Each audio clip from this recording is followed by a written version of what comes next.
situations, living narrow, darkened, frustrated lives, living defensively, simply because they take a defensive, doubtful attitude toward themselves, and as a result, toward life in general.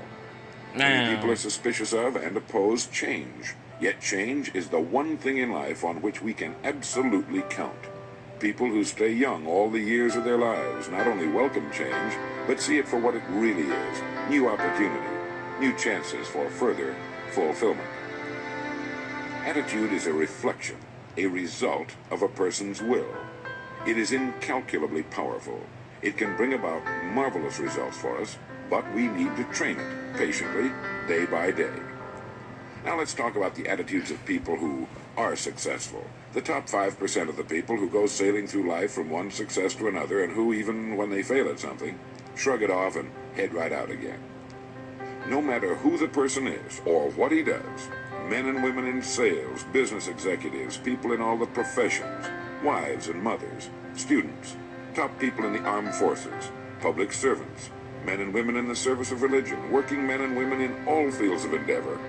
Wherever you find a person doing an outstanding job and getting outstanding results, you will find a person with the right kind of attitude. These people take the attitude toward themselves that they can accomplish what they set out to accomplish, that there's no good reason on earth why they can't be competent, successful. They have a healthy attitude toward themselves and, as a result, toward life and the things they want to accomplish. And because of this, they achieve some remarkable things, and they come to be called successful, outstanding, brilliant, lucky, and a lot of other things. They're quite frequently no more brilliant or outstanding than the majority of the people by whom they're surrounded. But they did develop the right attitude, and they found their accomplishments not too difficult, and many times surprisingly easy, simply because it seems that so few are really trying, really believe in themselves. Successful people come in all shapes and sizes and in widely varying degrees of intelligence, background, and so on. But they all have one thing in common. They expect more good out of life than bad. They expect to succeed more than they fail. If you want something worthwhile, take the attitude that there are a lot more reasons why you can have it than there are that you cannot, and set out to earn it. Go after it, work at it, ask for it, and 9 times out of 10, you'll get it. Our environment is really a mirror of our mental attitude.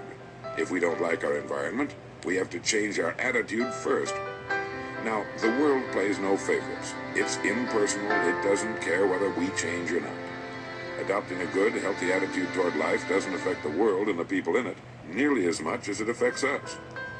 It would be impossible to even estimate the number of jobs which have been lost, the number of promotions missed, the number of sales not made, the number of marriages ruined by poor attitudes. But you can number in the millions the jobs which are held but hated, the marriages which are tolerated but unhappy, all because of people who are waiting for the world and others to change toward them, instead of being big enough and wise enough to at least make a test which will prove beyond any shadow of a doubt where most, or at least a big part of the trouble lies. Studies made of the lives of literally thousands of successful people have shown that they radiate confidence, assurance, they expect success, and they get success. You can spot these people by the way they walk, by the way they look and act. You can feel it about them when they enter a room. They may be short and fat, or tall and thin, or any combination in between, but they have about them the attitude of success. In the record Greener Pastures, I'll get into this next statement, but right now I want you to realize, if you don't already, that in 5 years or less, you can get right to the top of the work you're now doing. What? I know this, but the important question here is, do you know this? The minute you do know it, you'll have this right attitude I'm talking about. The easiest and most effective means of forming a good attitude habit is to begin to act as though you have a good, positive, expectant attitude toward life. That's right. Begin right now to walk, act, and look as though you belong to this group. If you're already in the top 5%, you'll know what I mean. If you've never tried it, you'll be amazed at what happens. Actions trigger feelings, just as feelings trigger actions. And what I'm trying to say is that you must first become, mentally, from an attitude standpoint, that which you wish to achieve. In short, his attitude had been one of success, of expecting success, long before the material, the tangible rewards of success had been earned. For now, remember that a person must act, look, and because of these things, feel successful before the success he seeks can come. Chances are you know people who seem to be what others call lucky. All kinds of good and wonderful things seem to happen to them, and they give the impression of happily sailing through life, having a wonderful time, and getting more accomplished in a year than most people do in 5. Now, it makes no difference how good a person's attitude has been in the past. Anything can be improved upon, and it's the small refinements upon something already good that makes it great. So here's the test. For the next 30 days, act toward the world, everything and everyone with whom you come in contact, with the attitude which represents the kind of results you want to achieve. That is, if the result you want is more success in what you're doing, act as though you are already in possession of the success you seek. If you want others to treat you with admiration and respect, treat others with admiration and respect first. Have you ever stopped to think of this? Every human being on Earth is the most important human being on Earth as far as he or she is concerned. You may never get anyone to admit it, but it's a fact. So for the next 30 days, treat every person with whom you come in contact as the most important person on Earth. What? Remembering as you do so that as far as that person is concerned, he is. What? And the reason I say treat everyone in this fashion is mainly because this is the way human beings ought to treat each other, and because it will help you form a habit that will bring you amazing and delightful results for the rest of your life. Have you ever noticed that the higher you go in any organization of value, the nicer the people seem to become? You see, the bigger the person, the easier it is to talk to him, to get along with him, to do business with him. Do you know why? It's because he's got a good attitude, and people with the best attitudes just naturally gravitate toward the top. So for 30 days, act toward others in the world at large in exactly the same manner you want the world and others to act toward you. Treat your wife or husband as the person he or she really is, the most important person in your life. The same with the children. Carry out into the world each morning for 30 days the kind of attitude you would have if you were the most successful human being on Earth. And notice how it quickly develops into an habitual attitude. When a person does this, he should realize he has already placed himself on the road to what he seeks. He is right now in the top 5% of the people in this or any other country. He has prepared the ground and planted the seed. He has made of himself a magnet, an embodiment of that which he seeks. Before metal can be cast into a desired shape, the mold, the expectant receptacle, must first be fashioned. Before a building can be erected, the excavation must be made and the foundation laid. And before a person can achieve the kind of life he wants, he must become that kind of individual. He must think, act, talk, walk, and conduct himself in all of his affairs as would the person he wishes to become. He is then actually that person, and the things that person would have and do will naturally come to him. Almost immediately, a change will be noticed.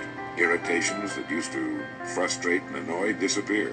When some less informed individual gives you a bad time, stay on the track.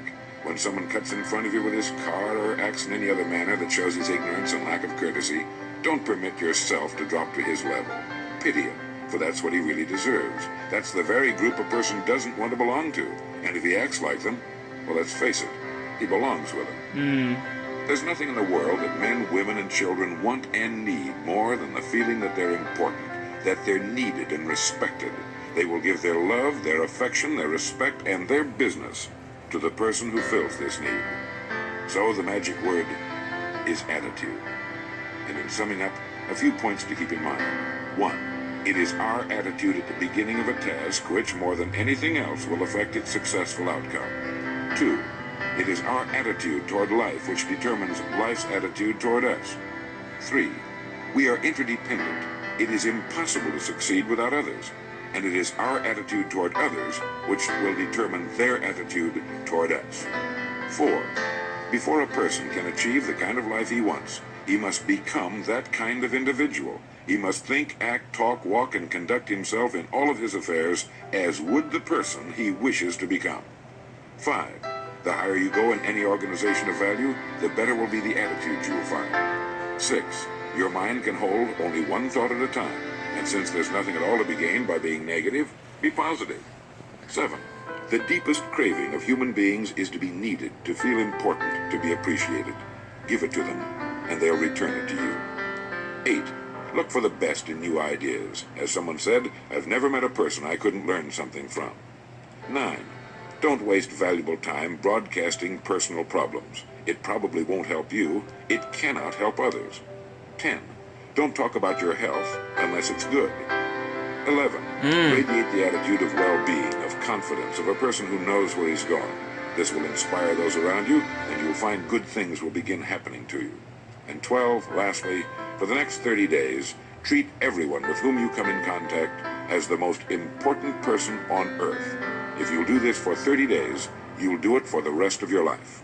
Success or failure in any undertaking is caused more by the mental attitude even than by mental capacities. Fuck, dude.